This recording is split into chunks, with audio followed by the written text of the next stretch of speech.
I think my job now is just to introduce our chair, who's sitting at the other side, Jessica Holtaway. So Jessica is a researcher and assistant tutor doing a PhD at the moment in the Department of Visual Cultures at Goldsmiths, University of London. And her speciality is philosophy and political theory and political art practices. So, and that's about all I can really say. So over to you, Jessica. Great, thanks. So thank you all so much for coming this evening to this collection of talks. So thank you very much to the Daiichi Foundation for hosting this event. And also thanks to Dr. Ali Carpenter, Jason Waite and Hikaru Fuji, who will be sharing their insights with us this evening and who have coordinated the event.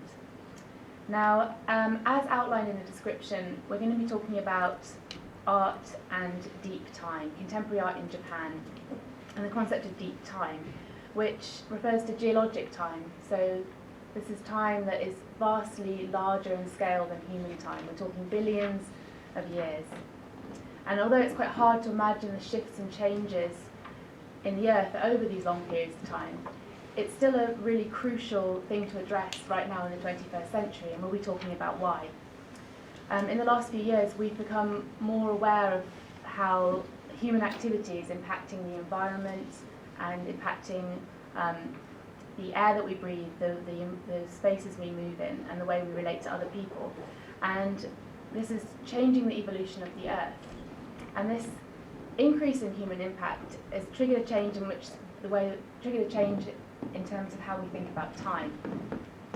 So scientists, researchers from all different backgrounds are acknowledging this increase and are proposing that we're now entering a new epoch in time, the Anthropocene. So today we'll be discussing the role of nuclear energy production in the age of the Anthropocene. And we're going to consider how artists, and particularly artists in Japan, are engaging with the social and political questions of our time and how they can help us grapple with these issues of climate change. So our first speaker today will be Hikaru Fuji. And Hikaru is a Japanese artist based in London and an associate lecturer at the University of the Arts London. And Hikaru co-founded Art Action UK back in 2011 along with curator Meryl Doney and sociologist Yoshitaka Mori. So Hikaru will be talking a little bit more about Art Action UK. Our second speaker will be Dr. Ali Carpenter. Ellie is a curator, a writer and a researcher, and she's currently a curatorial researcher with nuclear culture with the Arts Catalyst, and a senior lecturer in the MFA curating, and also convener of the Nuclear Culture Research Group at Goldsmiths. And then thirdly, the third speaker will be Jason Waite, and Jason is an independent curator. He co-curated the project Don't Follow the Wind, which I'm sure many of you will have heard about. And that was an exhibition that is happening within the uninhabited Fukushima Exclusion Zone. So Jason is also a doctoral candidate in contemporary art history and theory at the Ruskin School of Art in Christchurch at Oxford University.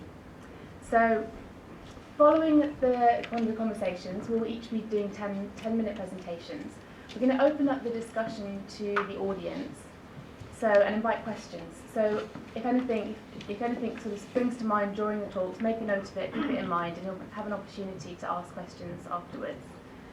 And finally, after that, we hope that you will stay for a discussion, for informal discussions and a drinks reception, which will be downstairs on the floor below us. So please join me in welcoming our speakers tonight.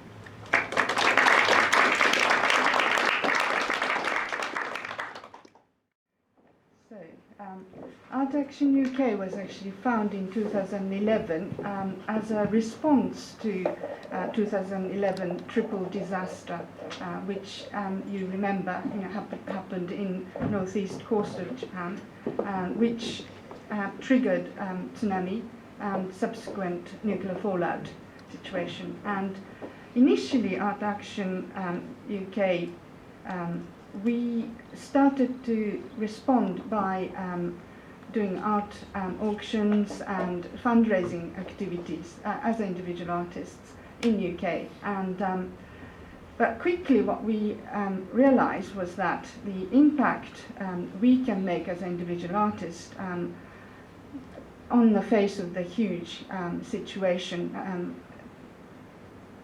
happening in Japan, that it basically rendered almost pointless. But then we started to think that there must be some other means to engage with the situation, and then we realized quickly that there are gaps between what is actually portrayed on particularly the media, mainstream media in the UK, and what's happening in Japan. And we also identify that a lot of young artists needing the space to perhaps have respite. So initially the Art Action started off as a respite residency project to give artists opportunity to come away from the situation and to have a short break. And in order to do that, we basically started to fundraise, and it's basically based on crowdfunding. And as you could see, some students from University of Arts selling postcards and badges and doing various different games and activities, and we raise the fund year by year to bring artists over from Japan. And this is the first artist we invited on 2012, Kaya Hanasaki, and she's a performance artist who's also quite active in political activism in Japan.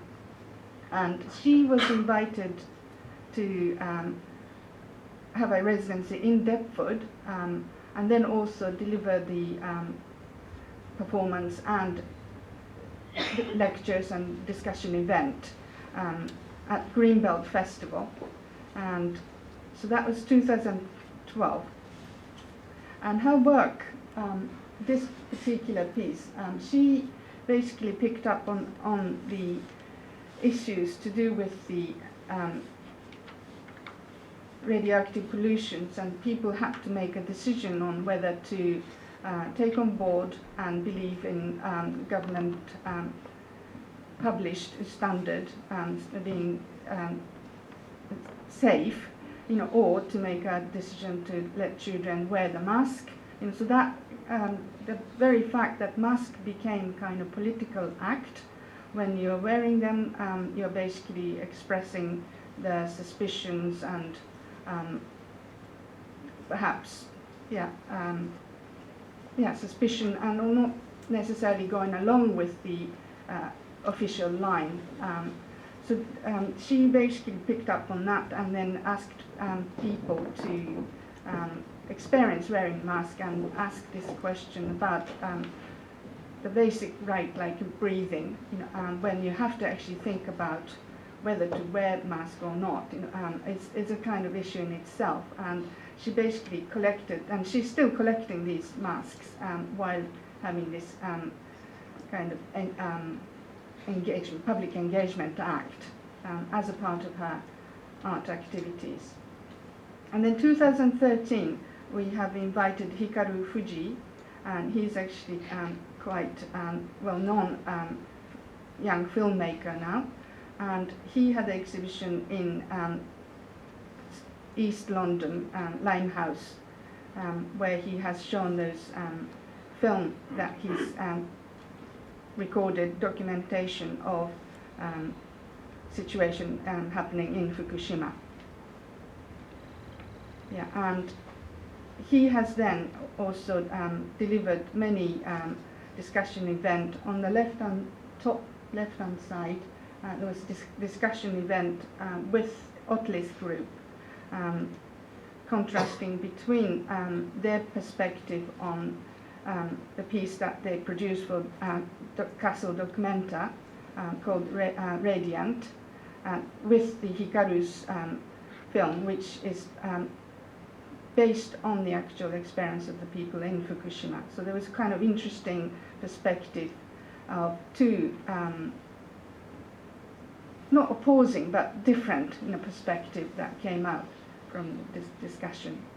And then 2014, we have invited Komori and Seo, a very young artist duo, who has actually moved to Rikuzen Takata straight after the disaster to live amongst victims. And Komori was working for the noodle bar, and Seo worked for local photography shop. And because they became kind of part of their local life, they managed to pick up a lot of topics which wouldn't come up on a normal journalist going to interview people. And so they have collected those sort of hidden discussion that goes on, and sometimes the local people quite find it difficult to express their opinions on the face of the big effort that's being made to restore their local area. So there's so this woman, for instance, on the left-hand side, discussing about the sadness of their area, which was destroyed by tsunami, but also again destroyed or buried underneath the reconstruction effort, which is one of the biggest reconstruction happening in Tohoku area. So they conduct various different activities in the area, but also they came to exhibit and have discussion event with local people in London. And 2015 we received Joy Kawakubo. He also is deeply concerned about the situation in Japan, and he regularly visits Fukushima area. And this piece that you're actually looking at here, he actually took opened the film to the Fukushima Exclusion Zone and leave it for a couple of weeks. And when he goes back and then bring back the film, although it's not supposed to have been exposed because it was still sealed in unbroken box, as you can see, it is actually exposed and creating this beautiful image, but also quite frightening reality, where the radiation is actually permeating through the box and the sealed film.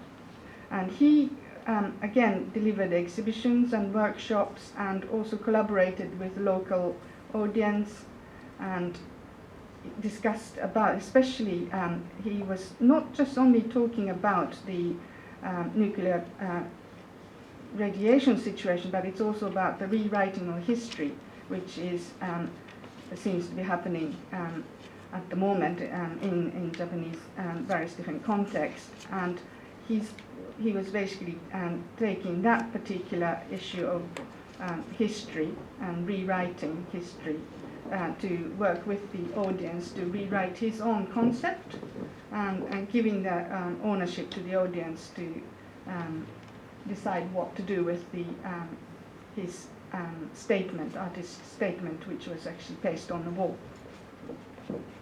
And then this year, 2016, we have received Kyun Chome, again, very young emerging artist, who's again dealing with various different difficult issues arising from the post-2011 situation. And I'm just going to close my presentation with this final piece. Hopefully, where do I start this? Yeah, hopefully starting with this, with Kyun Chome's. Spent their residency in Southeast London, and exhibited and done lots of talks and events, but they also filmed this particular piece in London. And they are linking their experience of discussing with the residents who are evacuees of Fukushima residents to the current big issues that's happening in Europe about migrants. And so they kind of contemplated that link and then produced this piece, which is, and this is just a very short version of it, So Art Action UK, basically we try to highlight those artists who's dealing with those issues head on, to bring them over here to UK to give them platform to actually discuss the issues, also give them opportunity to space to think about the issues slightly away from their normal environment. And so they normally stay here for 4 to 6 weeks and have those events, and as you have seen, those exhibitions and talk events and things. But in order to facilitate this, what we do, as I have mentioned before, we basically crowdfund situation, and it's quite important to us that at the moment we have managed to do 5 years of this without receiving major backing from any big sponsors, and it's all based on people's goodwill. And we have brought a couple of artists' work which was donated for us today as well. So if you're interested in participating in that crowdfunding, you could actually have a look at downstairs, a smaller room. There's postcards and things actually displayed, and you could actually donate online. Thank you very much.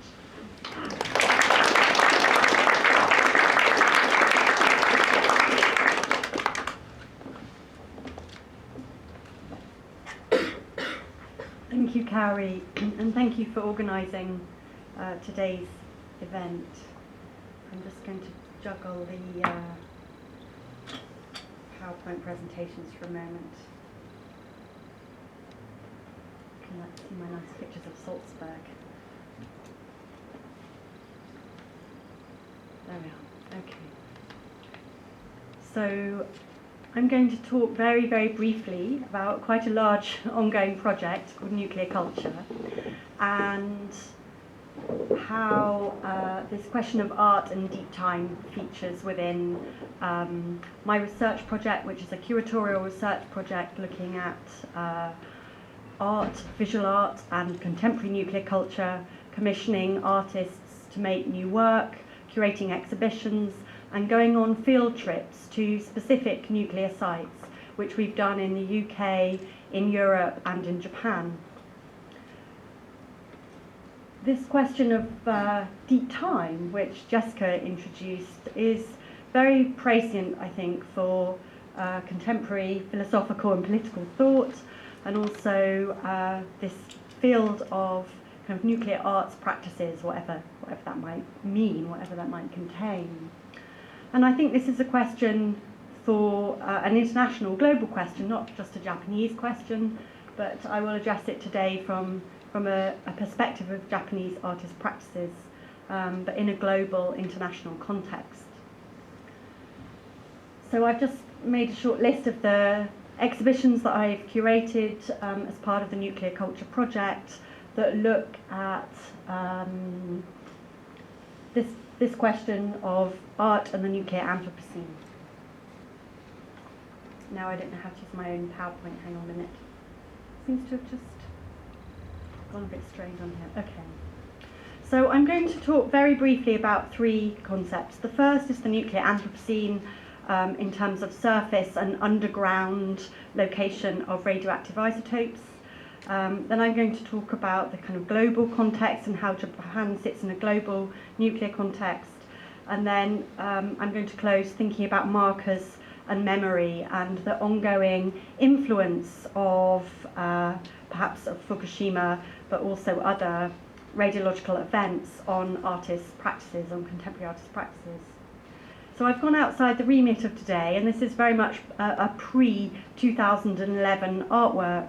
Of course, the nuclear and nuclear fission didn't start with Fukushima. It started with the Manhattan Project and the Soviet project to develop nuclear weapons. And this is a still from a stop time animation which you might be familiar with. You can Google it on YouTube and watch it for yourself. I'm not going to play it today, but this is this is a still towards the end of the film, and the animation documents the atomic detonations on the planet from 1945 with the Trinity test to 1998 with the introduction of the Comprehensive Test Ban Treaty. And what you see from this map is that during the Cold War, Russia and America were not actually bombing each other, but bombing themselves. And you'll see that France and Britain were detonating devices on their colonial countries and in the Pacific Ocean and also in the Arctic. This is quite a powerful document and a powerful visualization of some research done in Sweden into the history of the whole nuclear atomic testing. We include Hiroshima and Nagasaki, perhaps thinking of them as atomic testing on human populations in this map. The other thing you see in this map is that in 1965 it goes a bit wild. There are tests and explosions all over the planet. It's a really intense period of time. And interestingly, the Anthropocene Working Group, in their research, where they're looking for layers of radioactive isotopes around the planet to detect fallout from radioactive testing, they too can identify not specifically 1945, but 1965 with this peak testing period. So the research that's been done in the UK is in Poole Harbour in Dorset, and we can detect radioactive isotopes in the mudflats there. Mudflats are great places for geologists because particularly in bird reservations, or nature reservations, because the mud is undisturbed and the sediment is in its perfect layers.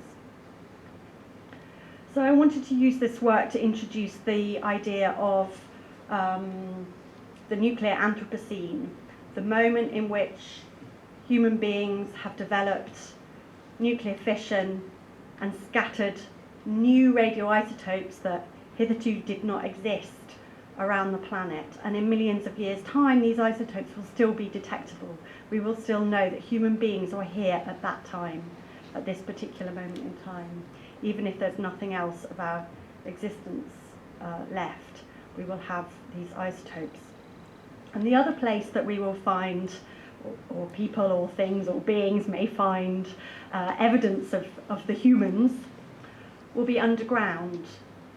And you might be aware that there's a kind of political agreement now that nuclear waste should be buried deep underground in what's called underground geologic repositories for high-level radioactive waste. And I've been taking artists to these test laboratories for radioactive waste, and I thought I'd show you just 2 or 3 pictures from the actinium field trip that was organised by SAIR, and Kyoko Tachibana is here from SAIR, and she helped organise this fantastic trip to Horonobe on Hokkaido. I know some of you will be familiar with Hokkaido, which is the really beautiful North Island of Japan. So the field trip included the artists that you'll see here, but also a group of lawyers who are involved in different legal campaigns around nuclear issues in Japan.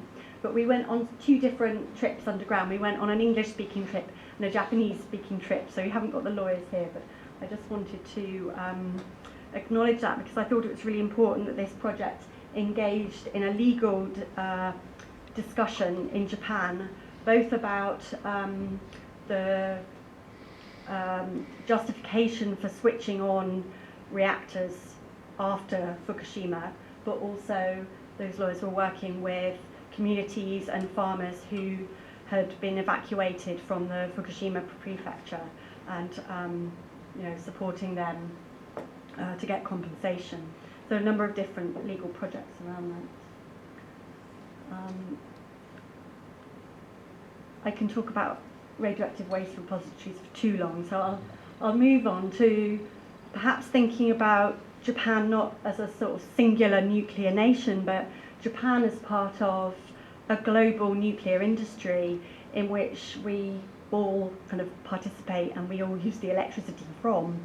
And this is a project called Crystal Palace, the great exhibition of the works of industry of all nuclear nations by Ken and Julia Yonatani. And this is currently showing at the Perpetual Uncertainty exhibition at Bildmuseet in northern Sweden. And interestingly, the collection of chandeliers each one represents a different nuclear nation. And the Japanese chandelier was turned off until I think it was last summer in August. The reactor of Sendai was turned back on, and the artist turned on the Japanese chandelier. And what you see in these chandeliers is loosely each chandelier, the size of each chandelier represents the nuclear capacity, the nuclear energy capacity of each country. So close up of one of the chandeliers. And they're made from uranium glass. So the uranium that fuels the electricity fuels the light. Now this is completely impossible to read from here, but you'll see on the right hand side a calendar. And this is a work by Erika Kobayashi. And there's really two stories here. One is her autobiographical narrative mapping the history of the discovery of radium onto her own family history. And on the right hand side you have a calendar of dates from the moment that Marie and Pierre Curie discovered radium to the half-life of radium.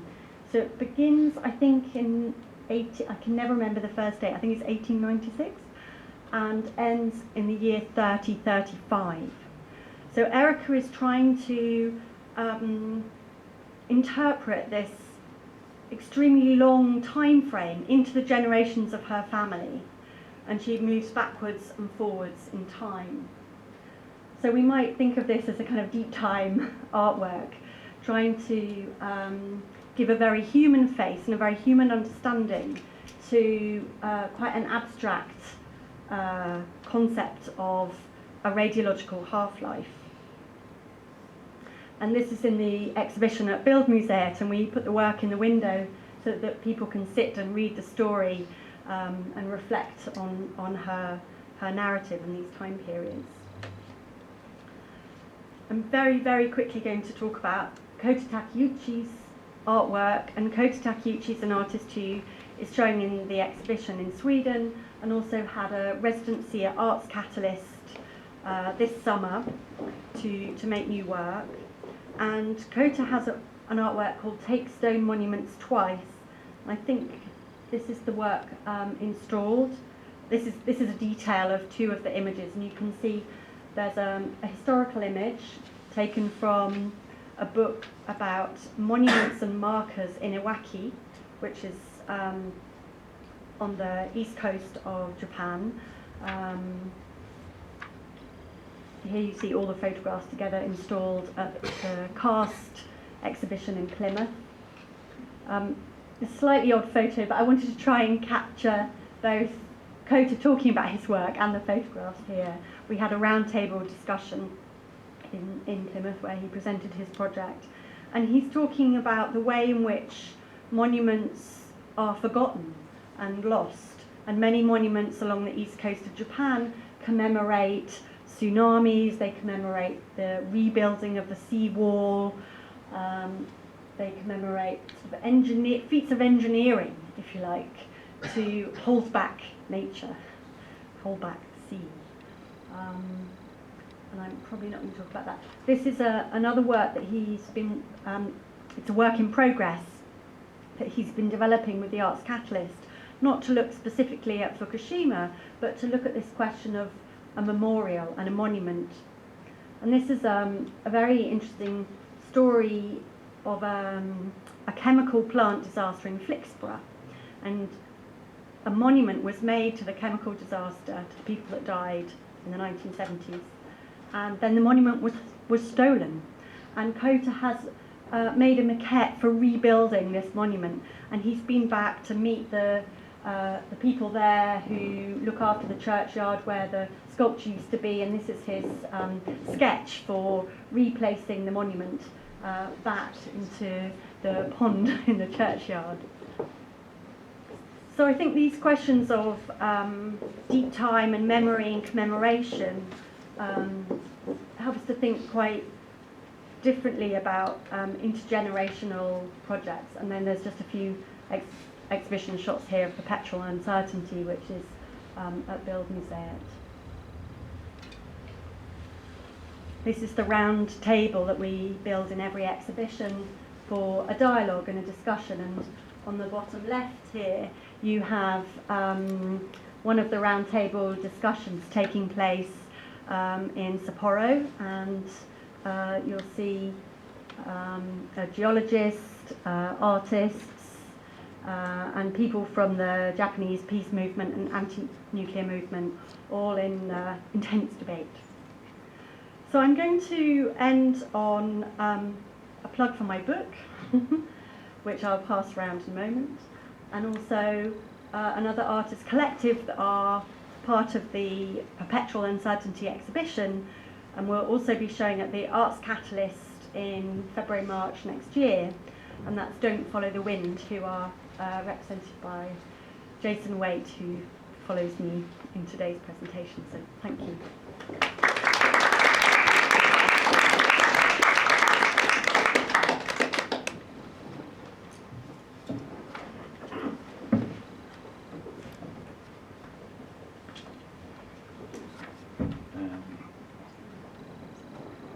I would also like to thank Kaori and Daiwa for organizing this today, and then maybe especially today, considering our proximity to Frieze, that we can have a discussion that has a very different tenor and tone, perhaps, that's going on in the circus tent across the way.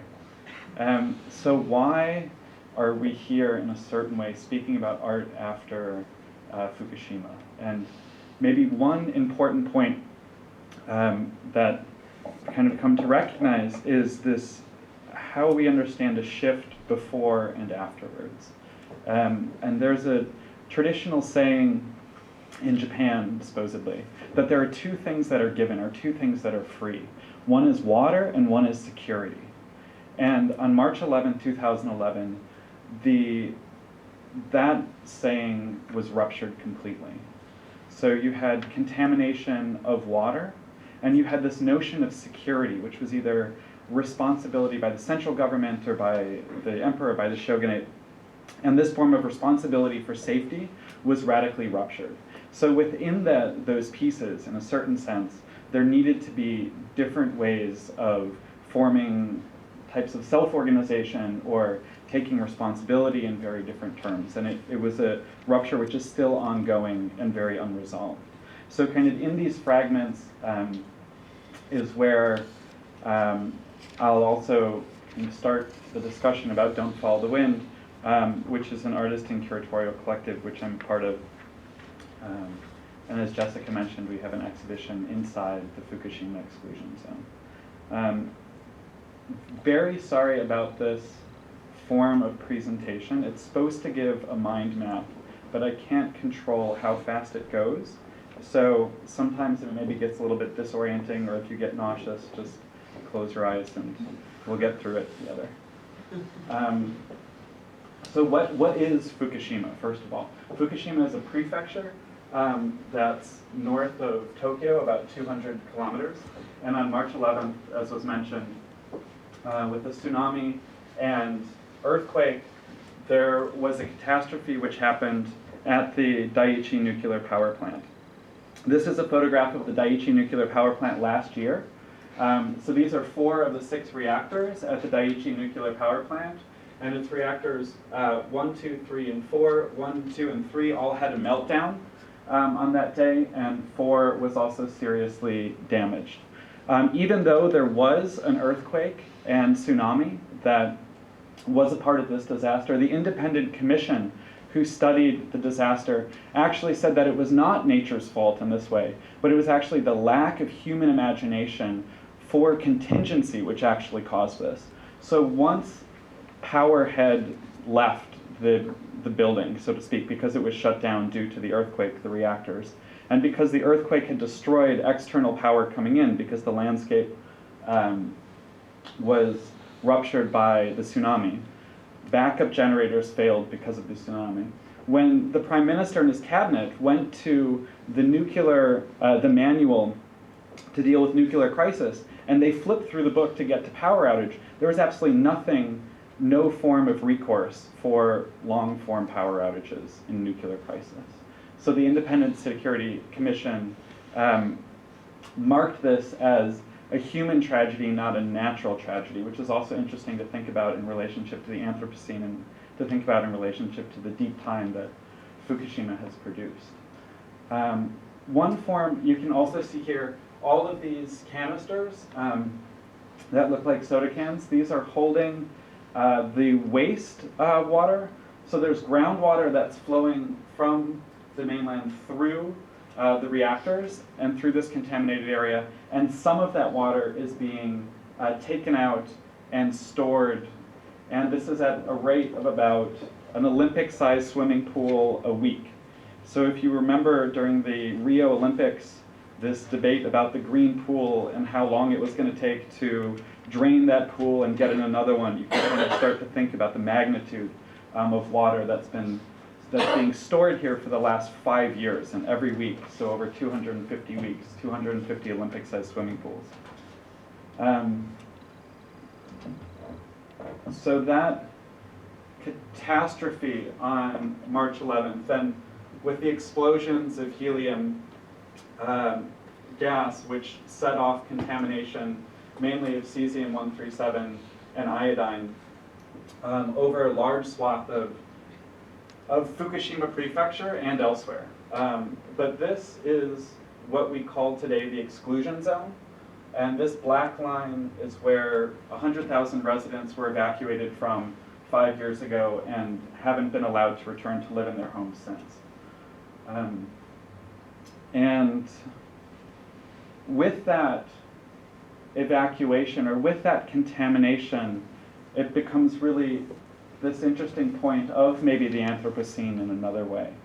So if we can think perhaps when those plumes landed, when the plumes were produced, they weren't just contaminated, but the radioactive elements were also fused with elements of capital in a certain way. So that when they landed, almost everywhere they landed then turned that into a large private dominion. So what happened is with this evacuation, the power company, TEPCO, or the Tokyo Electric Power Company, became responsible for the welfare of the citizens. So we really have a kind of shift of sovereignty as well, from a central government having a role of responsibility towards a private entity having the role to fulfill the compensation duties to take care of the citizens. So this is a really important transition. And then as Ellie alluded to, what's very interesting is there's a new mark or contestation for the Anthropocene. And the new mark for the Anthropocene is precisely the nuclear testing itself. And this nuclear testing spread, as Ellie mentioned, the radionuclides all over the planet. So actually, we were all covered by these nuclides.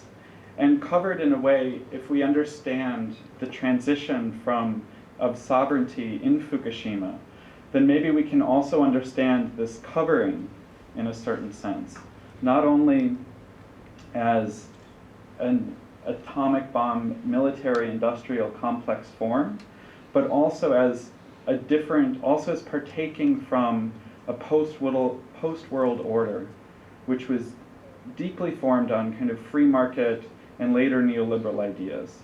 So in this way, if we actually think about this plume, not only as a natural phenomenon and as a military phenomenon, but as an economic phenomenon that we're living in, perhaps this is one way to think about the Anthropocene.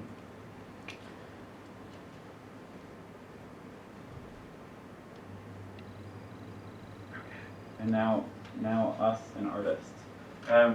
So I'm an independent curator and met Chimpam, which is an artist collective based in Tokyo, in New York in 2012. And I was very interested in the forms of self-organization coming out of the detritus of capitalism in various places.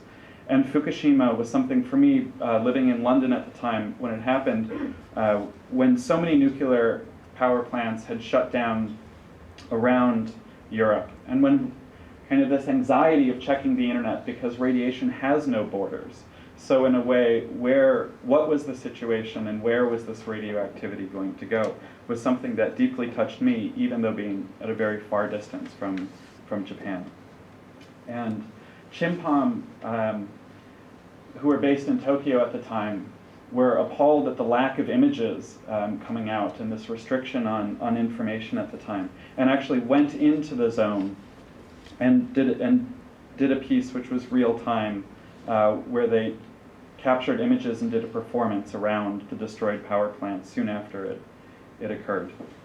So we began to talk about what a long-term project would be in Fukushima and how to deal with this time and how to deal with this catastrophe. And working with curators as well, Kenji Kubota, who joined, and Eva and Franco Mates, who are an artist duo based in New York, we were really confronted with a number of questions straight off. So what can art do to confront catastrophe?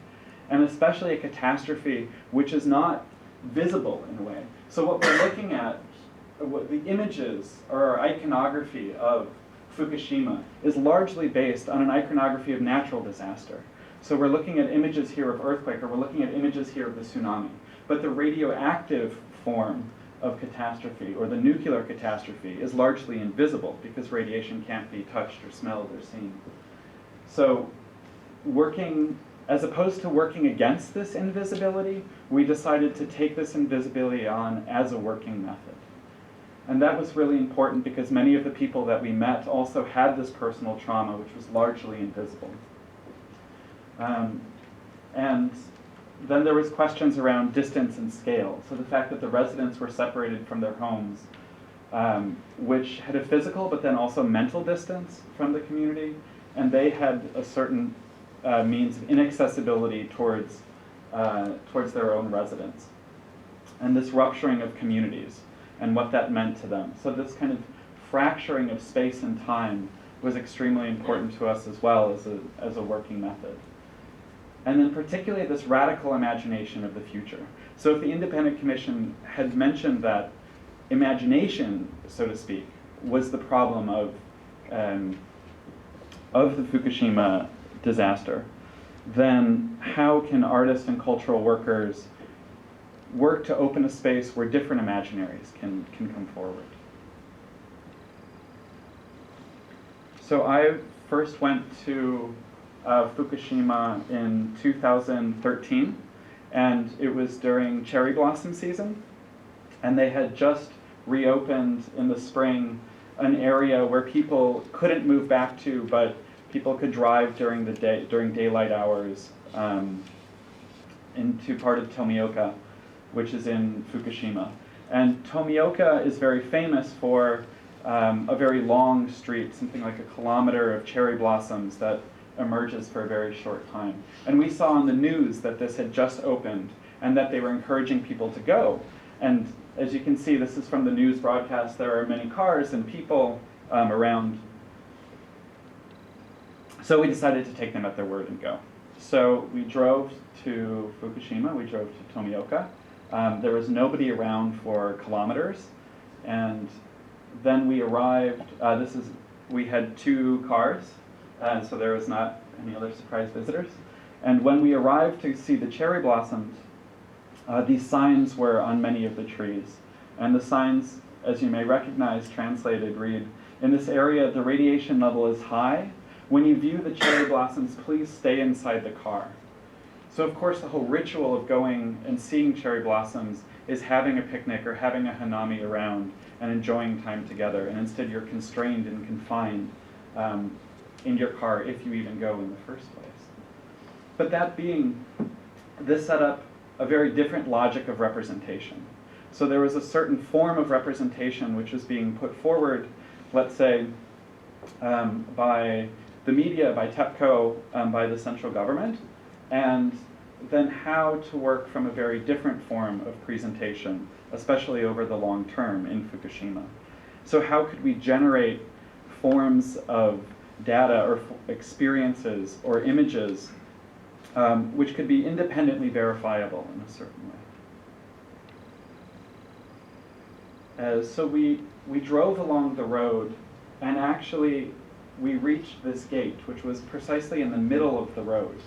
And this gate was the boundary between the nuclear exclusion zone and the area which was deemed safe enough to go into. And of course there's this porosity of the border and what borders means becomes very evident. And not only does this obscurity of borders and their marking come about, but actually this line extends into the parking lot and into a shopping mall. So actually half of the shopping mall was deemed enterable, and the other half of the shopping mall was considered uninhabitable. So precisely maybe a metaphor of how we understand capitalism within the Anthropocene is also helpful in this instance. So we met with a number of residents in Fukushima and former residents and started thinking with them about the tools that they had developed in the face of this catastrophe. So one way to see it is the fact that their world that they had known had closed on March 11th, and this new world had opened up. And they were shuttling tools from their old world into the new world and developing new tools to respond to this catastrophe. So we set about kind of learning from the residents in so many ways to see about these tools and the methodologies that they had used. And this is Suzuki-san on the left, and his assistant, who's the owner of this movie theater in Iwaki, in Fukushima. And after the disaster, he was one of the few people in Iwaki who actually had a Geiger counter. And he transformed the movie theater from a site of cultural production to a site of knowledge production. And every single day, he put out the readings of the day out in front of the movie theater. And then when he reopened the movie theater a couple weeks later, the reading outside the movie theater on the left, which maybe you can see is 0.14 microsieverts, and then on the right it is inside the movie theater at 0.07, which is about half. So maybe this is another tool. If we get into a nuclear disaster, you can go see a film and you will have half of the radiation exposure as others. But it's a really interesting point precisely about where the possibilities lie and how sites of culture can also merge to have very different functions. So we met with residents, and ultimately there were 3 sites where residents gave us permission and worked with us to install works in their former homes and workplaces. Farm and farmhouse, which you're looking at, a warehouse and house, and a recreation center. And then with the curatorial team, we assembled a group of 12 artist groups and artists from Japan and internationally, including Ai Weiwei, Aiko Miniyaga, Chimpam, Grand Guignol Mirai, Nicholas Hirsch and Jorge Otero Palios, Kota Takeuchi, Ava and Franco Mates, Meru Koizumi, Nobuaki Takagawa, Ahmed Ogu, Trevor Paglin, and Terrence Simon. And perhaps we can talk about some of the reasonings about those choices during Q&A. And it's largely, in one point, to say there's certainly a shift in social practice going on in many of those artists' work. But I'll just speak very briefly about 3 of the artists and then conclude. And this is Trevor Paglin, who's a New York-based artist who looks at largely the invisible infrastructure of the military-industrial complex. And he created this object, which is a small 20 by 20 centimeter cube. And this cube is made of glass from the town hall where of the town where the cube now rests. So this contaminated glass after Fukushima. And inside that cube is trinitite, which is a man-made material that came from the first nuclear bomb test, the Trinity test, which was done in New Mexico in 1945. And so he collapsed these two nuclear histories together into a single object, which now rests inside the zone. And then Ai Weiwei contributed 2 projects, and this is one entitled A Ray of Hope, where the zone where nobody inhabits, there's no electricity, there's no water, and solar panels were installed in 2 lights in a single home. And inside this home, twice a day, early in the morning and late in the evening, when residents should be there, the light will go on. And this light, in a certain sense, can be seen not only as a beacon waiting for other lights to come back on, but also as this imaginary form, where we may not hear news about Fukushima, or we may not know what's going on in the present state of the residents, but we do know that this light is turning on twice a day, every day. So how can we come to other forms of markers and other forms of imaginaries? And the last artist, Meru Koizumi, who's based in Yokohama, created an audio and video piece which is separated. And he interviewed a former resident for about 15 hours on multiple occasions in his home and where he used to live. And out of that discussion, he asked him to imagine what the first dinner would be like when he returns home. And he came to a very short kind of encounter with his wife at the dinner table, eating soup, and how this soup has a very special taste to it. And at the end of their dinner, she expresses the desire to leave their home the next day. And he considers this as well, and then agrees with her, maybe somewhat begrudgingly. But this notion of even the contested imaginary of what it means to return is deeply unsettled or not necessarily fixed.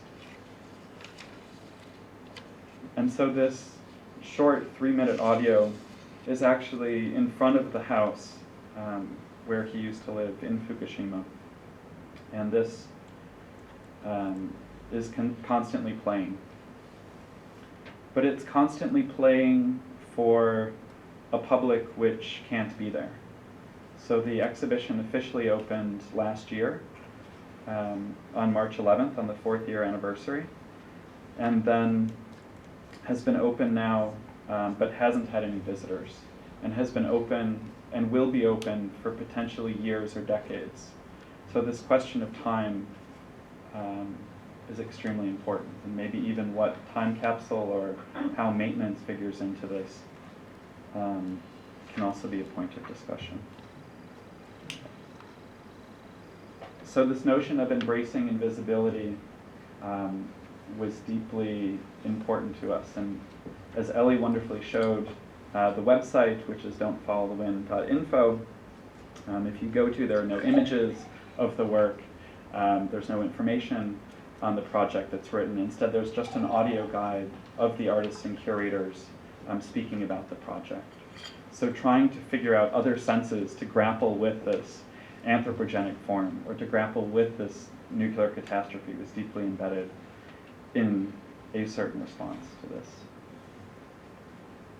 And I have gone well over time. Thank you very much.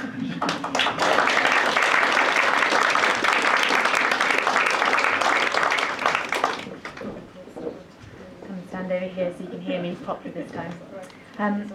Thank you all for sharing your research and your practices with us today. I felt that each presentation really highlighted art practices that, as Jason said, confronting nuclear catastrophe and show the role of the imagination in response to our collective responses to the disaster. And as Ellie and Hikaru pointed out, artists are engaging audience with this idea of deep time through embodied practices and translating these kind of, at times, abstract ideas into tangible, engaging objects that become sort of imaginative tools.